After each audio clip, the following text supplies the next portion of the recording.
থাকুক থাকুক থাকুক ওটার নাম কি?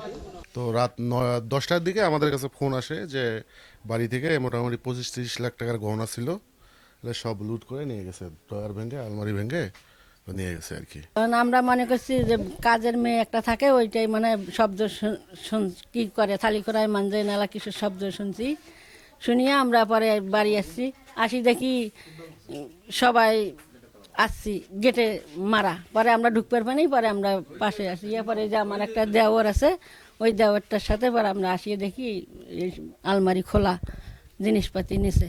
আমি 9:30টার দিকে বাসায় আসছি দেখি চিল্লাচিল্লি হচ্ছে, তা বুঝতে পারিনি কী জন্য চিল্লাচিল্লি হচ্ছে। পরে আসলাম, এসে দেখি আপনার এখানে চোর ঢুকছে এই বাসায়। তা চোর ঢুকছে, চিল্লাচিল্লি অনেক কিছু শুনলাম, শোনার পরে এসে দেখলাম বিভিন্ন জায়গায় দেখলাম যে কোন দিক দিয়ে ঢুকছে না ঢুকছে এগুলো দেখলাম, দেখি তো শিওর হলাম যে হ্যাঁ চোরই ঢুকছে। পরে ঘরে আসলাম, এসে দেখলাম যে আলমারি খোলা নাকি।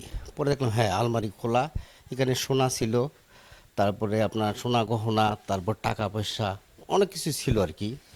অনেক মানে প্রায় 25-30 লাখের কথা শুনলাম যে এরকম সম্পদ আর কি ছিল, এগুলো চুরি হয়েছে।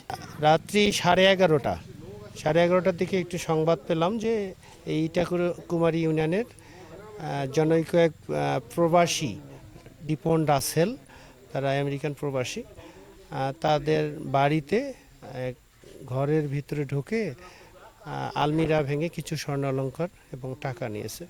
এই সংবাদ পেয়ে আমরা পীরগাছা থানা পুলিশের সদস্যরা তাৎক্ষণিকভাবে ঘটনাস্থলে এসে প্রাথমিক একটা আমরা তদন্ত করে দেখলাম, কিছু আলামত পরিলক্ষিত হলো।